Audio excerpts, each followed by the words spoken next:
All right, Shalom. First and foremost, I want to give all praises, glory, and honor unto Yahweh, Bahashim, Yahushai, Bahashim, Harakakwadash. A double honors unto the elders and apostles of GMS Great Millstone, and a sincere Shalom to Yahakim, bringing out this word in diligence and in truth. And the Lord willing, this lesson be edifying, but it's, dealing with uranium and the purposes of, uranium, right? Because this article here just published today, but it says Russia restricts uranium exports to U.S. And now this, it's a crucial step in the U.S. being, weakened, right? Because when you take a look at this article, there's also another article that was posted in May of this year, I believe the middle of May, because Joe Biden signed over legislation stating that the U.S. was basically going to put a ban on the export of Russia uranium, right? Now, going through, and looking up, researching basically the purpose of that, the law was completely stupid for them to sign off, right? And in doing so, it actually bites the U.S. in the ass, man, right? Which is just another reason, showing you that, as the scripture says in the book of Proverbs, the heart of the king is in the hand of the Lord, and as the rivers of water, he turneth it whithersoever he will. Because when you go into this law, in which, Lord will I'm going to get into, there's no way that this is actually beneficial unto the U.S., man. And why is it not? Because it hinders them from actually retrieving a needed resource from Russia. But then they have to now circumvent their own ban to still purchase that Russian uranium. So let's get into it. It says Russia restricts uranium exports to U.S. It says the measure comes in response to Washington's import ban on Russian nuclear fuel, right? Which you have a bunch of derivatives of uranium, right? Basically, it all goes down when you see the numbers after uranium. That is dealing with how easily it can separate into, its ionic compounds and split, and then the purpose is, okay, is it for military use? Is it for actual energy use, So it all differs, since you have uranium-235, which is in particularly made for the production of nuclear missiles, right? And then you have uranium-238, right? So continuing, it says the Russian government has announced a temporary cap on the export of enriched uranium to the U.S. It says the move is in response to a ban by Washington on purchases of the Russian nuclear fuel, right? Which was done in May. So this is basically like a countermeasure, so to speak. It says, according to a document published online by the Russian government on Friday, the measure also concerns exports under foreign trade agreements with persons registered within U.S. jurisdiction. An exception was made for supplies under one-time licenses issued by the Federal Service for Technical and Export Control. The decision was made on instructions from the Russian president that said in September, Vladimir Putin suggested limiting exports of certain strategically important raw materials, including uranium, which is what your energy, your power, and what are these purposes, or what is the purpose of uranium, right? Because I looked it up just to get deeper within, what it's for. Nuclear power, uranium is the primary fuel used in nuclear power plants to generate electricity, right? Which we knew that, but it goes even deeper. It says the United States imports most of its uranium, but some is mined in the western United States, right? But it's nowhere near sufficient. It's nowhere near mined sufficiently enough here in the U.S.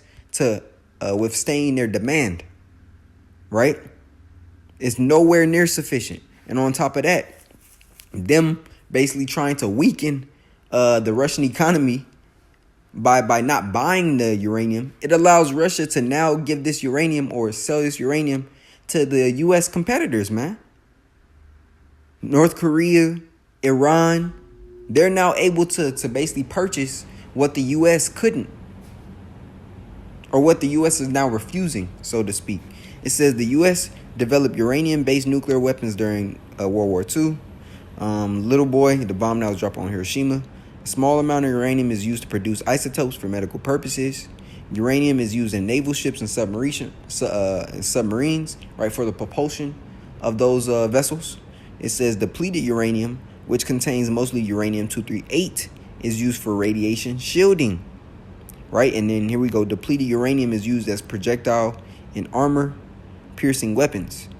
It says uranium is a non-renewable energy source, but it is common metal found in rocks around the world. Nuclear power atoms, or it's like a nuclear power plants, use uranium-235, a specific type of uranium, because its atoms are easily split apart, right? Which that's where the hurt, as the scripture says in the book of, I believe, Revelation 9, speaking about the heads of those missiles.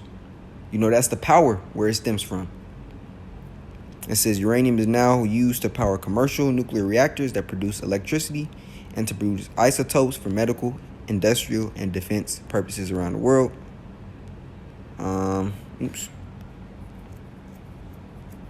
That's the point.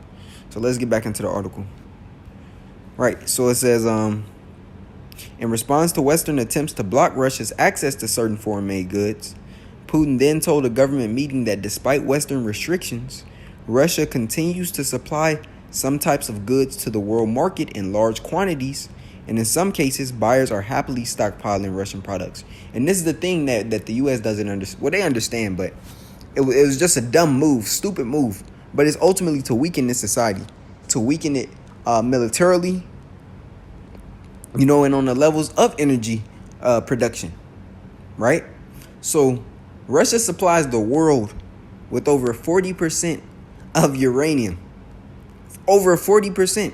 So they're one of the world's main suppliers, and they're the third supplier of uranium to the U.S. under like Kazakhstan and somebody else. Russia is number 3 for the U.S. and they supply around 12 to 15% of the uranium. So trying to recover from a ban that you're putting on yourself, basically, because they are banning Russia, right? And they're allotting that $2.7 billion back to themselves. But now they have to start production here in the U.S., which does what?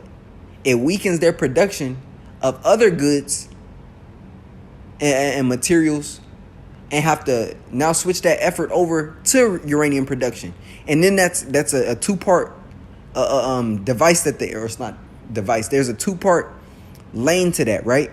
Because you can produce uranium, but now you have to actually produce it, and you have to separate it, right? So it's like a two-part process, and they vary from each other on terms of building. You can produce it, but now who's going to what's the word? I can't think of the word. I'll get it. The Lord will come back to me. And I also have an article for that as well.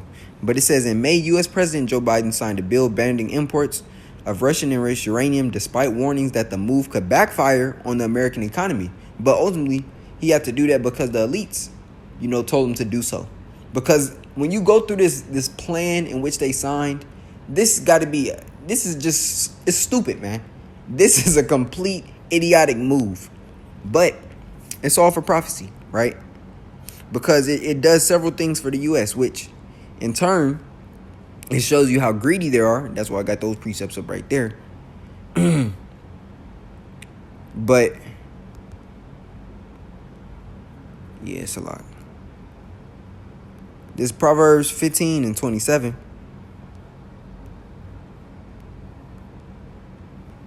Just to get some precepts.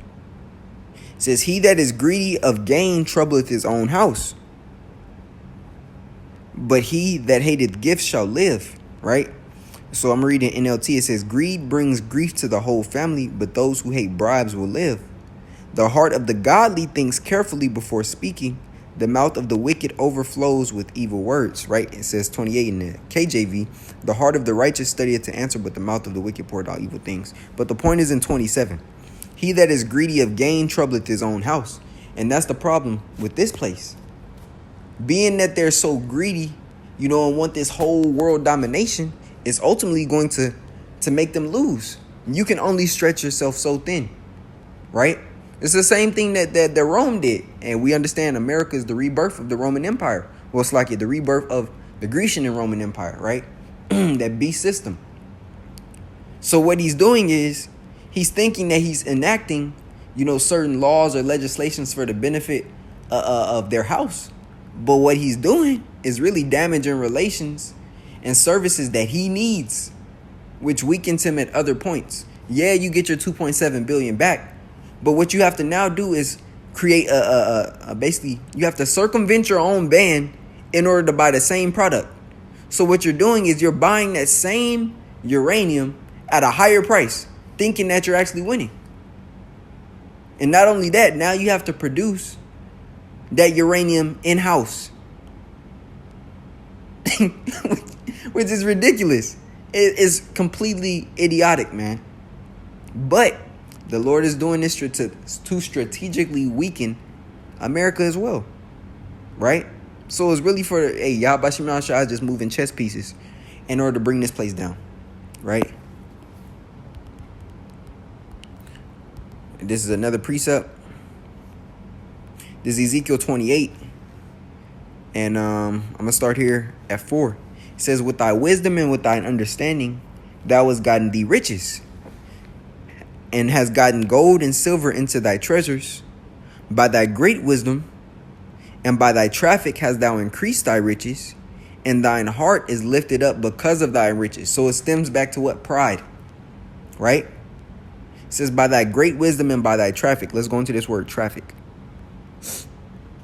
H7404, merchandise, traffic, trade, right? Trade. And that's exactly what this lesson is dealing with concerning, Russia uranium or Russian uranium. Trade, traffic, merchandise. Let's go into the root word. Travel for trading. That was the point, right? It says, by thy great wisdom and by thy traffic hast thou increased thy riches, and thine heart is lifted up because of thy riches. So it's really Biden is going to be biting. This deal is biting America in the ass, man. Right? That's increased thy riches, and thy heart is lifted up because of thy riches. Right? And that pride of them basically trying to cripple another nation who's becoming because America sees what Russia and China, North Korea, as basically competitors of the next world superpower. Even though we understand, thus saith the scripture, Esau is the end of the world and Jacob is the beginning of it that followeth, Esau still believes that he's going to be running this place for another 50 so plus years, man. Right? So he's trying to cripple his competitors to stay on top. But he's losing his foothold. And that's because Yahweh Bashim Yahshua is moving these pieces for them to crumble. The same uranium in which Russia is supplying 40% of the world and still supplying America, guess what? That same uranium is going to be used to destroy this place. So it's like they're buying into their own destruction. And that's cold how the Lord set that up. He has them buying from the same individuals that's going to shoot at her and spare no arrows, man. So let's go back into the article. Continuing. It says, in May, U.S. President Joe Biden signed a bill banning imports of Russian uranium, enriched uranium, despite warnings that the move could backfire on the American economy. Still, right, because now your plants have a decrease of goods, right? So it's going to wear their inventory thin to where you have to compensate for what you don't have. So that means energy production for U.S. is going to be lower. The production of weapons is going to be lower. But this is how the Lord has it. It says, still the law allowed for shipments to continue under a system of waivers, showing that they're still receiving that Russian uranium, even though they put a ban on it. It's like that loophole was created. It says the U.S. Department of Energy has been allowed to issue waivers until 2028, showing you that they still have to buy Russian uranium regardless of the legislation they put on it. In cases where there is no alternative to Russian low-enriched uranium, or if the shipments are in the national interest. The ban also provides some $2.7 billion in federal funding to build new enrichment capacity in America to boost the civilian nuclear industry. Right? Now it says Russia provided almost a quarter of the enriched uranium that fueled U.S. commercial nuclear reactors in 2022. Right? So it's 25% in 2022. But when you look up, the details of it now, they say it's about 12%.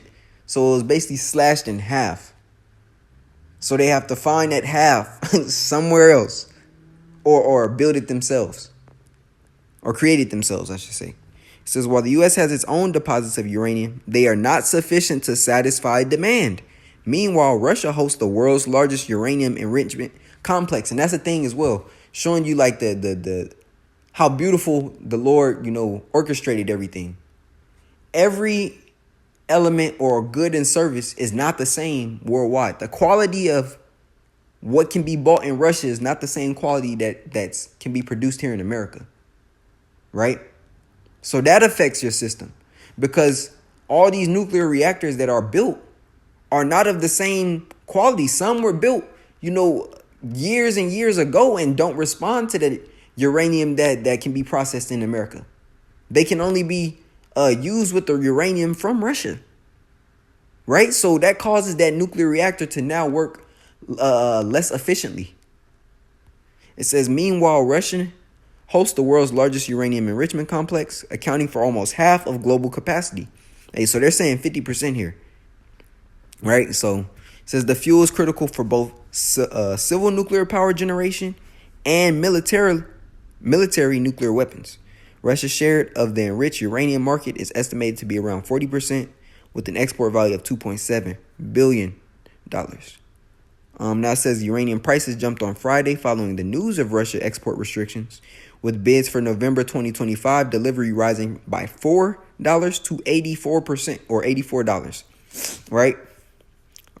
Which that jump is ridiculous, but it's only going to strengthen the pockets of Russia, because everybody around the world needs this uranium, and America is now going to have to buy it at that $84 price.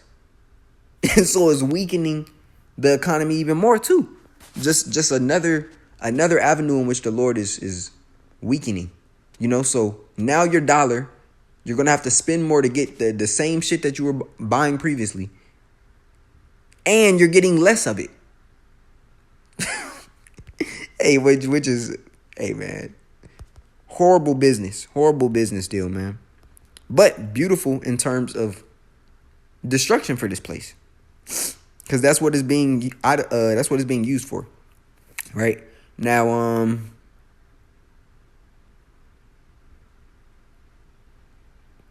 here it says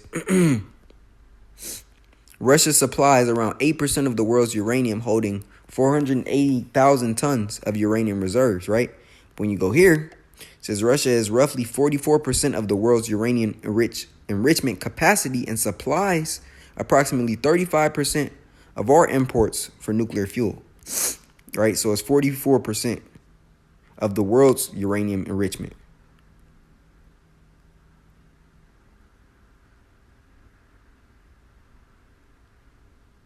Right, so those are the two. That's a call on Yahbashim. That was the part that I couldn't think of. So it's difference between holding or supplying the world with uranium versus uranium enrichment capacity. Those are two different processes. One is just mining, and the other is actually enriching that uranium for its purposes of mining, man. Right? Now, continuing. It says Russia has roughly 44% of the world's uranium enrichment capacity and supplies approximately 35% of our imports for nuclear fuel, right? So now I'm going to go to another article. It says the U.S. is banning the import of Russian nuclear fuel. Here's why that matters. On May 13th, so this is the article that the RT was speaking of. It says on May 13th, U.S. President Joe Biden signed into law a ban on imports of uranium from Russia.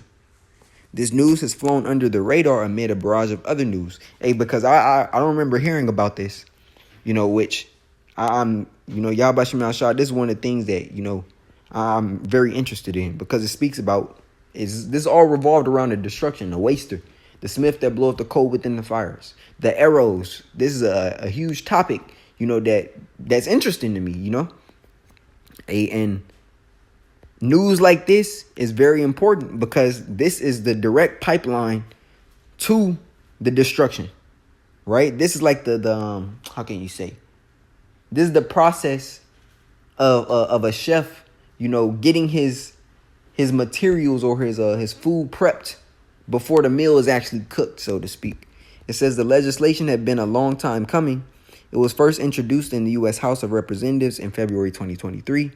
With U.S. lawmakers caught between the need to cut off a significant source of revenue for Russia, basically trying to weaken their economy. But the thing is, they're going to receive that money elsewhere, man. Because now that it's crippling here, other nations see that as a way to build themselves up, right? Hence, matter of fact, from the book of Joel, this is Joel 3, and it reads, matter of fact, I'm going to start here at 9. It says, proclaim ye this among the Gentiles, prepare war, wake up the mighty men, let all the men of war draw near, let them come up. Beat your plowshares into swords and your pruning hooks into spears. Let the weak say, I am strong. So this is a way in which the Lord is allowing these little nations, to now be boosted up militarily. It says, beat your plowshares into swords and your pruning hooks into spears. Let the weak say, I am strong. Assemble yourselves and come, and all ye heathen, and gather yourselves together round about thither. Cause thy mighty ones to come down. O Yahweh, let the heathen be wakened and come up to the valley of Yahweh Shaphat, for there will I sit to judge all the heathen round about. All right, so there it is. It allows these other nations to get stronger. It says a significant source of revenue for Russia on the one hand, and demand for enriched nuclear fuel to keep the U.S. reactor fleet running on the other. So that's the fight, trying to weaken Russia with the dollar. Hey, but your need for Russia's product gets higher as well. The demand for that product gets higher. It says the U.S. can import the uranium that is required for nuclear fuel from several other countries other than Russia. The two top exporters of uranium to the United States, for instance, are Canada and Kazakhstan. But them receiving that nuclear fuel from other countries, it's not of the same quality, which is why they have 12% or receiving 12% from Russia, because that quality of the Russian uranium is greater than its competitors, and it's cheaper than its competitors that are below. Right? So it says with the U.S. importing 27% of its uranium purchases from Canada and a quarter from Kazakhstan. However, Russia, which was in third place at 12% of U.S. purchases in 2022, plays a crucial role in the nuclear fuel supply chain, both through conversion and enrichment of uranium. Those are those two processes. Russia supplies about 20% of the U.S. reactor fleet's nuclear fuel, so that's a fifth. A fifth of U.S. reactors nuclear. It's like a fifth of U.S. reactor fleet's nuclear fuel comes from Russia. So they now have to replace that with competitors. But they're going to spend the money anyways. And on top of that, they're still going to be buying Russia fuel. It's just going to basically be through like a third party. It says at a cost of about $1 billion each year. This is why the new legislation allows for waivers to import from Russia through 2028. It's not 2027. It's through 2028. As the RT article actually states. It says one of the big questions that the U.S. nuclear industry has grappled with is whether it can enrich enough uranium or procure enough enriched uranium from other sources on its own to compensate for the loss of Russian enriched uranium. Earlier this year, 3 uranium mines began production in the U.S. The first domestic uranium mines to operate in 8 years. But uranium extraction and uranium enrichment are two separate issues. And that's it. Extraction and enrichment are two different processes, right? And until recently, the only enrichment capability in the U.S. was done in New Mexico. So now you're trying to combat a state's ability to enrich it, which that's the only state to enrich it in the U.S., versus a whole country who's basically top export is doing so. So there's no way that the production in New Mexico is going to be able to rival that of what Russia was been doing. Right? I'm going to just go down. It says last October, a U.S.-owned nuclear fuel company began enrichment operations in Piketon, Ohio, or Piketon, however you say it. However, production at this facility is small and is geared toward the highest low enriched uranium fuel required by new advanced reactors expected to become operational in the next several years. That means the fuel cannot be used in many of the old reactors currently operating. That's what I was speaking of earlier. It says, crucially, the new legislation unlocks $2.7 billion to support domestic enrichment. But At the cost of what? At the cost of time. This is what the economists call opportunity cost, right? Basically the cost, basically weighing your options of what's more valuable to you for your dollar, right? And yes, now they have $2.7 billion they can work with, but now at the cost of what? Them being seasons apart of actually receiving it back in the US side. When they could have just spent that same 2.7 and received that same 12% that they've been gathering over the years. But now they have to work harder at other things because they have that $2.7 billion.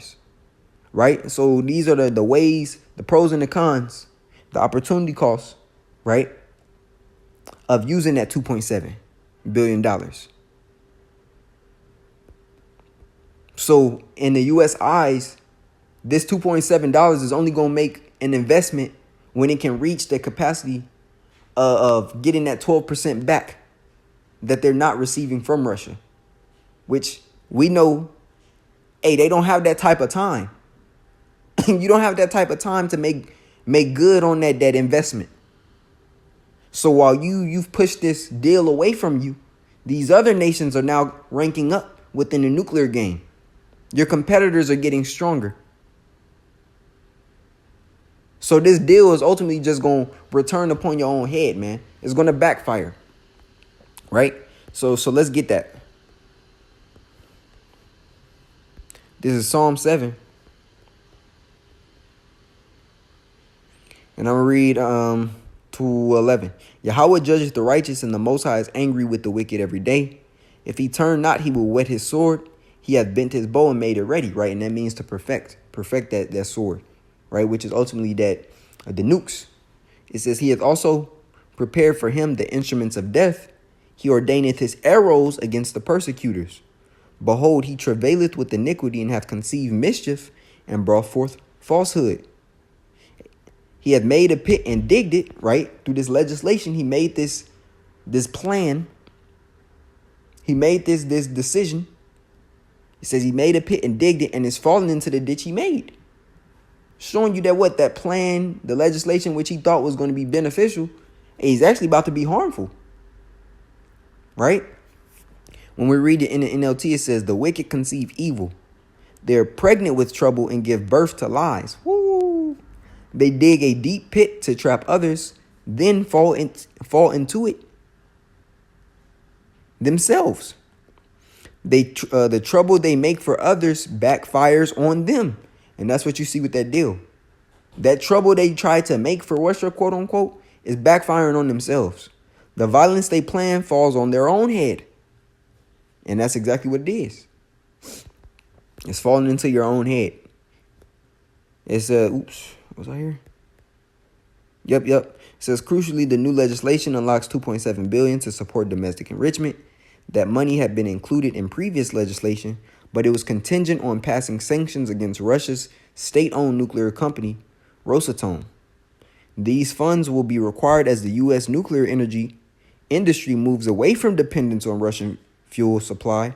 The money will be available through competitive processes to support fuel production for both existing and future advanced reactor designs, meaning that's something they still have to build up, and that takes years to do, because now you need material. Now you need travel expenses. Now you need construction expenses. Now you need man hours, right? This is how it goes, man. Every project has these hours allocated unto it. And this is not something that's done in a day or a month.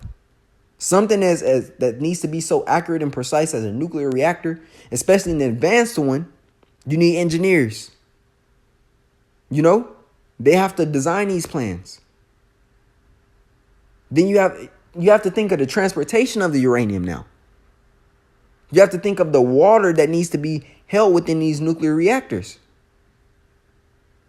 These are all cost, expenses, and time variables that the U.S. just does not have, man. It says the money will be available through competitive process to support fuel production for both existing and future advanced reactor designs. These steps are part of the U.S.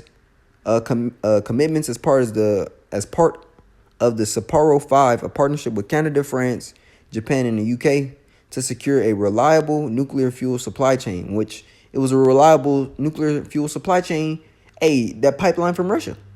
It says the U.S. Congress has taken what many see as a crucial step in sanctioning Russia and moving away from dependence on Russian nuclear fuel. However, a strong commitment on the part of the U.S. government and industry to domestic enrichment is necessary in order to ensure that the U.S. domestic fleet continues to operate and to ensure that the next generation of nuclear reactors can be demonstrated and deployed, which is going to take a hell of a lot of a time, man. You know, and who's to say that it goes right? Because something as is what do you call it? Sensitive as nuclear energy can cause damage, man, especially if the land isn't built for it, right? And this is just another article, you know, it says Moscow plays down U.S. ban on Russian uranium, and they can do so because they have the product that is in high demand, right? It says it is not critical for the Russian nuclear industry. It is difficult for Americans to compete with us on an international stage. And when it becomes difficult for them to compete, they tend to go to any lengths, including measures that corrode, distort, and smash all the norms and principles of international trade. But this is how this devil been getting down, man. It says this is nothing more than unscrupulous competition and a continuation of the undisguised course the Americans have taken. Hey, so they see it, man. They see it. I had this precept here in the book of Habakkuk 2, right? Because it speaks about the debt, right? I'm going to start here at 5. Yea, also because he transgresseth by wine, he is a proud man. And due to that pride, is going to mess him up economically. Neither keepeth at home, who enlargeth his desire as hell. Esau wants it all, and is his death, and cannot be satisfied, but gathereth unto him all nations, and heapeth unto him all people. Shall not all these take up a parable against him, and a taunting proverb against him, and say, woe to him that increaseth that which is not his? How long unto him that ladeth himself with thick clay, which is heavy debt? And that's what this future is looking like in terms of this nuclear plan. They're going to lose the interest on that money, man. That 2.7 billion that had the product delivered to them, they're now creating it. They're now creating a way harder plot or plan for them to get that same amount of production, right? And it's a purpose why every nation does not supply everything, right? No nation has every good and service that's needed. Hence why trade is important. But due to the pride of the U.S., Esau, he believes he can do it all. Let's see where that gets you, man. Which we ultimately know is going to get you that thermonuclear destruction. You know, not just because of the pride, but most importantly for the sins and the wickedness that go into this place. Hence Revelation 18 chapter. For his sins have reached into heaven, and Yahweh Bashim Yahushai has remembered their iniquities. But that's pretty much the point of this lesson, you know, just to give an insight on this deal and how it's going to hurt America drastically very soon. You know, so Lord willing, this lesson was edifying unto the body. I want to give all praises, glory, and honor unto Yahweh, Bahashim, Yahushai, Bahashim, Harakakwadash. A double honors unto the elders and apostles of GMS Great Millstone, and a sincere shalom to Yaki in bringing out this word in diligence and in truth. Shalom.